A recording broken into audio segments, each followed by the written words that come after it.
Welcome to the deep dive. This one actually comes from a listener request. Oh, great. Who's it from? Randell in Kansas City, Missouri. He sent in a question because he's looking to buy $500 in Bitcoin next month. Okay, nice first step. Yeah, but he's, like a lot of people, wondering about crypto wallets. Maybe feels a bit confusing at the start. Totally understandable. It's fundamental, really, if you're getting into digital assets. And perfect timing. This is Season 2, Episode 10. Right. And this season we're calling Blockchain Blueprint. Cryptocurrencies, digital assets, and more. So wallets fit right in. Absolutely. We've got some good sources to unpack here. We do, including some great material from Katie St. Ors. She's a digital asset tech specialist and also the producer for this deep dive. So thanks, Katie. Yeah, good stuff. So our mission today really is to take Randell's question and use these sources to figure out, what are crypto wallets? Why are they so important? And what are the different types out there? Basically, help Randell and anyone listening feel a bit more ready for that first purchase. Exactly. Let's get into it. Okay, so first things first. The sources, especially Katie's piece, jump right on a big misconception. You hear wallet. And you picture, like a digital purse or something where you keep your Bitcoin. Exactly. But the sources say, nope, that's not it at all. Yeah, they're really clear. A crypto wallet is not a container. It doesn't store your crypto in the way you think. So the crypto isn't in the wallet? Nope. The crypto itself, your Bitcoin or whatever, it never leaves the blockchain. It's always on that big public ledger. Okay, wait. So Randell's $500 in Bitcoin next month. Where is it then, if not in his wallet? On the Bitcoin blockchain. Precisely. It lives on the blockchain. The wallet's job is something else entirely. Okay, so what is the wallet doing? Think of it more like a tool. Or maybe a program, sometimes even a physical gadget. Its main job, its only job really, is managing your cryptographic keys. Keys, right. The sources mentioned 2 specific keys. That's the core of it. You've got your public key. This is sometimes called your wallet address. Okay, public key address, like my mailing address. Sort of. It's the one you can share safely, like giving out your bank account number or your email address. People use it to send crypto to you. It's visible on the blockchain. Got it. So that's for receiving. Yeah. But the other key, that's the one that sounds more intense. Definitely. That's the private key. This is the secret. It's the cryptographic proof that you own the crypto linked to your public key. Proof of ownership. And the sources really stress this.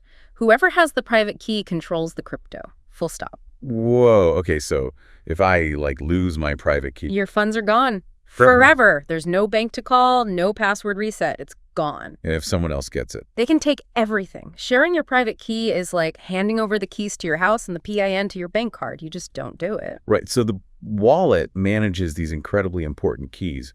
How does it actually, let me see my balance or send crypto? Okay, so the wallet software, it talks to the blockchain. It uses your public key to check your balance on that public ledger. Then, when you want to send some Bitcoin, you tell your wallet, send this amount to this address.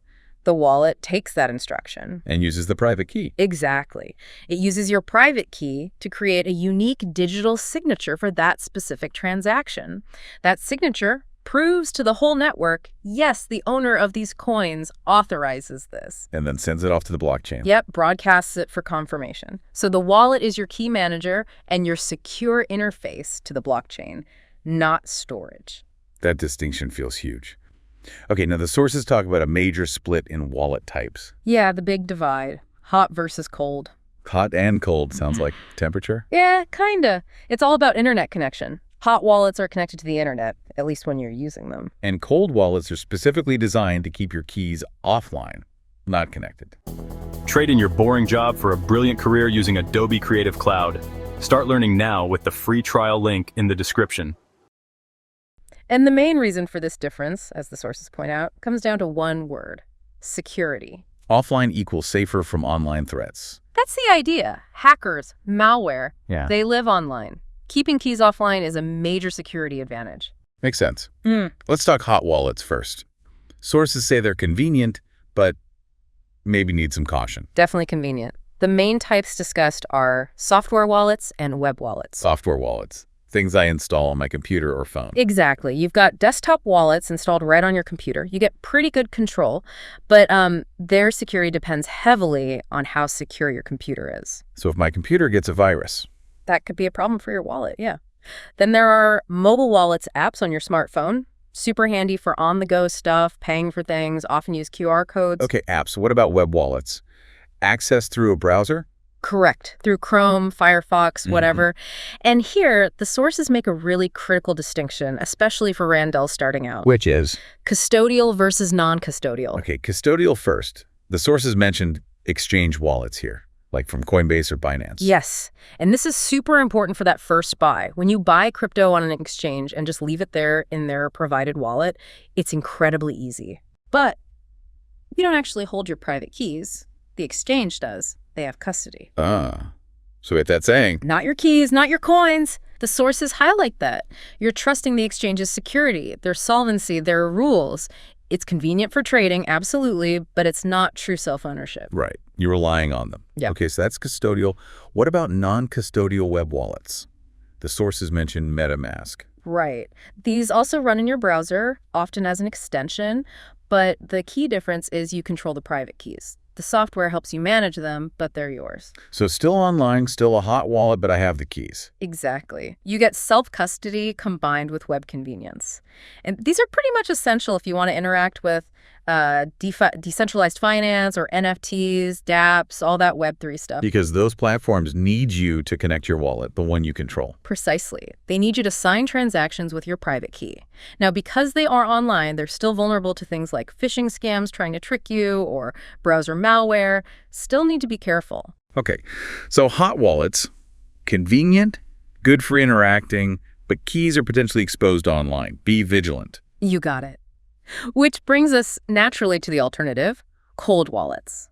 Maximum security. Because the keys are offline. Stored completely offline, away from internet threats. The sources focus mainly on two types here, hardware wallets and paper wallets. Hardware wallets sound serious, like little gadgets. They are dedicated physical devices. Think USB stick-like things, sometimes fancier. Ledger and Trezor were the big names mentioned in the sources. And why are they considered so secure? How do they work? The magic is that the private keys are generated inside the hardware device in a secure chip, and they never leave it. Never touch the internet. Never. When you want to send crypto, you'll usually connect the device to your computer or phone. Yeah. You set up the transaction on your computer's software. Which is online. Right, but the crucial step, the signing of the transaction with the private key, happens inside the hardware wallet, totally offline. You usually have to physically press buttons on the device to confirm. So even if my computer is compromised?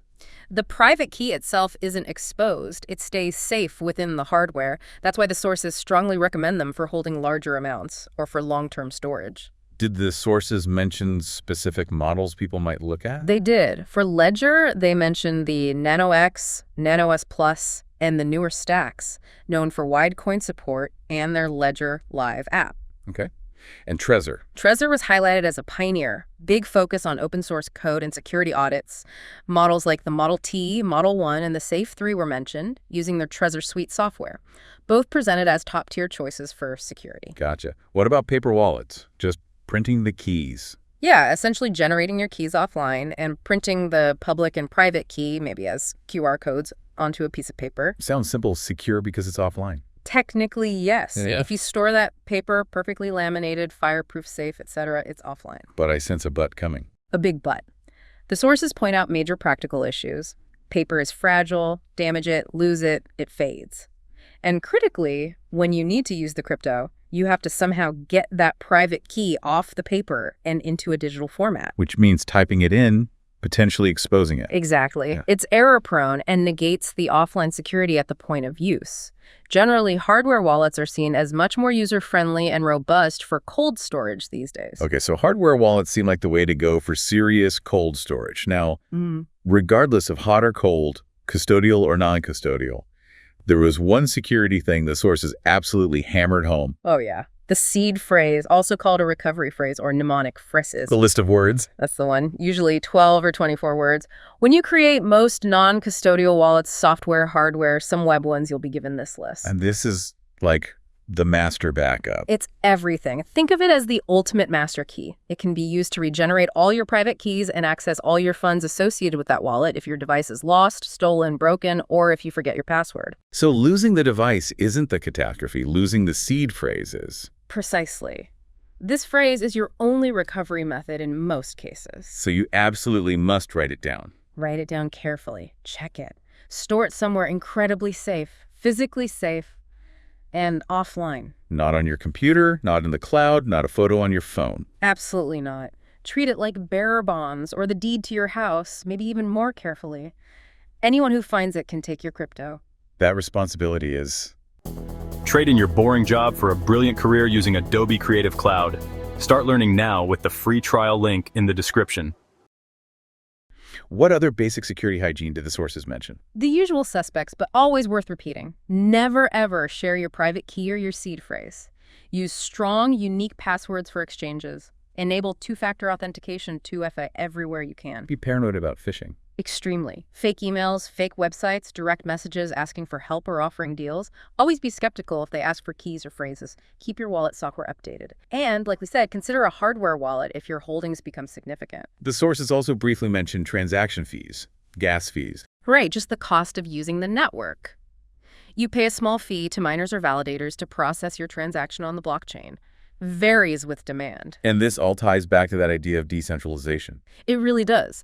This whole you hold your keys thing means you are your own bank. No intermediary can block your transaction or freeze your account. Freedom. But with that freedom comes, as the sources underline, total responsibility. If you mess up, send to the wrong address, lose your keys. It's on you. There's no safety net like with a traditional bank. Okay, let's bring this all back to Randell and his $500 Bitcoin purchase. How does he choose the right wallet based on all this? The sources give some guidance based on needs. So for a beginner, small amount, just getting started like Randell. An exchange wallet, the custodial one right there when you buy, is often the easiest starting point. Low friction. But, understand that key trade-off. You don't really control it yet. Easy start, but maybe plan to move it later if you want ownership. That's a common path. If you plan to trade more often or just want more control over smaller amounts, maybe a mobile or desktop software wallet is a good next step. Offers a balance, right? Convenience and self-custody. Exactly. Secure your device, manage your keys. And then, for long-term holding, especially if that $500 grows, or for larger amounts. Hardware wallet. The sources are pretty unanimous on that for top security, for significant HODLing, as they say. Hold on for dear life. And what about diving into DeFi or NFTs? Then you'll almost certainly need a non-custodial web wallet like MetaMask to interact with those platforms. And often the best practice is to pair that MetaMask interface with a hardware wallet for signing the transactions securely. So for Randell, Exchange Wallet is okay to start buying, but think about moving to a software wallet for more control or a hardware wallet for serious long-term security. And if he gets into dApps, he'll need something like MetaMask, ideally secured by hardware. That sums it up well. It depends on what you plan to do. Are you just dipping a toe in? Trading, saving for the long haul, exploring Web3. Your use case points towards the right type of wallet. Fantastic. We've really unpacked a lot here. What wallets are key managers, fundamentally? That crucial public versus private key difference. The whole hot versus cold storage spectrum, looking at software, web, custodial, non-custodial, hardware like Ledger and Trezor, even paper wallets. We'll be hammering home that seed phrase importance and general security best practices. Yeah, understanding your wallet and how to secure those keys is just non-negotiable in crypto if you want true self-custody. Absolutely. Thanks for joining us for this deep dive. It's been a pleasure. We'll see you next time. See you later. Okay, great. That's a wrap. I'm Katie St. Ors, and let me send out a huge thank you for listening. If you want more content on personal finance and small business, head over and find me on YouTube. You can also find me on Spotify, Amazon Music, TikTok, and Apple iTunes.